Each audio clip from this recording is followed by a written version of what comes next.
श्री सीतानाथ समारंभां श्रीरामानंदार्य मध्यमाम् अस्मदाचार्यपर्यन्तां वन्दे गुरुपरम्पराम्।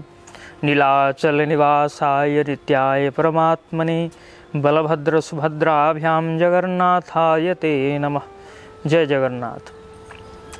ततो ब्रह्मागतं तूर्णं यत्रास्ते भगवान स्वयं। ब्रह्मा जी वहाँ गए जहाँ स्वयं भगवान विराजमान थे। नील माधव स्वरूप से भगवान नीलाद्रिनाथ नारायण विराजमान हैं। वहाँ पहुंचकर ब्रह्मा जी ने शंख चक्रादि चिन्हित भगवत स्वरूप का दर्शन किया और दर्शन कर ही रहे थे कि उसी समय एक तृषार्त काक, एक काक पक्षी, एक कौवा घूमते फिरते हुए वहाँ रोहिणी कुंड में आकर प्रवेश किया। इधर उसके साथ वो दर्शन भी कर रहा था भगवान का। तो एक आश्चर्यमय घटना घटी। क्या हुआ? उसका जो काक शरीर है वो वहाँ रह गया और उसने एक दिव्य चतुर्भुज स्वरूप धारण किया और भगवान के समीपवर्ती पार्श्व प्रदेश में जाकर वो विराजमान हो गया। लुंठमानम मुहुक्षितौ। ब्रह्मा जी ने ये दर्शन किया और वो आश्चर्यचकित हो गए। बोले, भगवान नारायण ने जो बोला था वो 100% सही है। इस क्षेत्र की महिमा तो विलक्षण है। अगर एक नगण्य काक पक्षी भी मुक्ति का अधिकारी हो सकता है तो जो मनुष्य श्रद्धा एवं भक्ति सहित साधना करे, इस क्षेत्र में आवे, तो उनका क्या होगा? वो तो निश्चित ही मुक्ति के अधिकारी है, इसमें कोई संशय नहीं है। तो इस तरह से भगवान ब्रह्मा सोच रहे थे। उसी समय भगवान यमराज ने सोचा कि मेरा तो अधिकार भंग हो गया। ये जो काक पक्षी, ये शरीर छूटने के बाद मेरे पास आना चाहिए था। ये 84 लाख में भ्रमण करने वाला था, लेकिन ये पुरुषोत्तम क्षेत्र में उसको तो मुक्ति मिल गई। ये कैसा हुआ? मेरे तो अधिकार का भंग हो गया। तो ये भावना लेकर के, शिकायत की भावना लेकर के वो भगवान के निकट आया और भगवान के निकट आकर के यमराज स्तुति करने लगे। भगवती महालक्ष्मी एवं भगवान नारायण की स्तुति करी। भगवान नारायण जो कुछ बोलना चाहते थे वो भगवती लक्ष्मी की ओर इशारा किया। भगवती महालक्ष्मी बोली, हे यमराज, आप जिस उद्देश्य से हमारी स्तुति कर रहे हैं वो इस क्षेत्र में संभव ही नहीं है, क्योंकि इस क्षेत्र के स्वामी तो भगवान स्वयं नारायण ही हैं। जो इस क्षेत्र में प्रवेश करता है, मनुष्य हो, पशु हो, पक्षी हो, जो कोई भी जीवात्मा हो, वो तुरंत उसका जो पाप है वो जलकर भस्म हो जाता है और वो मुक्ति का अधिकारी बन जाता है। और इसलिए कोई देवता भी इस क्षेत्र का अधिकारी नहीं और आपका भी स्वामित्व इसमें नहीं है। दूसरे क्षेत्र में आप स्वामी बन सकते हैं, वहाँ विचर सकते हैं, लेकिन इस क्षेत्र में आपका कोई अधिकार नहीं। तो ये कहते कहते भगवती महालक्ष्मी ने उनको समझाया।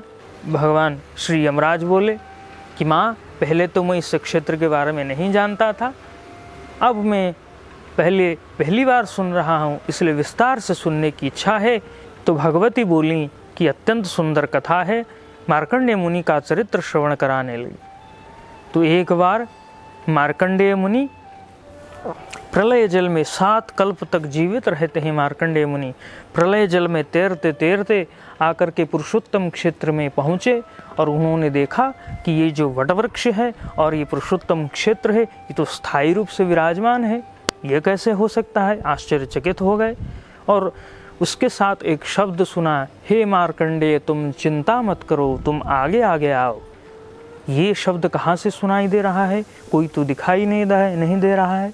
तो ये सोचते सोचते वो आगे आगे गए और जैसे ही वटवृक्ष के निकट जा ही रहे थे कि रास्ते में उनको भगवान लक्ष्मी नारायण के दर्शन हो गए। तो भगवान की स्तुति करी और भगवान बोले कि ये जो वटवृक्ष दिखाई दे रहा है उसके ऊपर जाओ, उसके वट के पत्ते के ऊपर, वटवृक्ष के पत्ते के ऊपर कालात्मा सदृश भगवान बालक नारायण विराजमान हैं, उनके उदर में तुम जाकर निवास करो। भगवान की आज्ञा लेकर वो तुरंत वहाँ पहुँचे और कालात्मा सदृश जो भगवान बालक नारायण हैं, बाल मुकुंद हैं, उनका दर्शन किया और प्रणाम किया। वो कैसा स्वरूप है?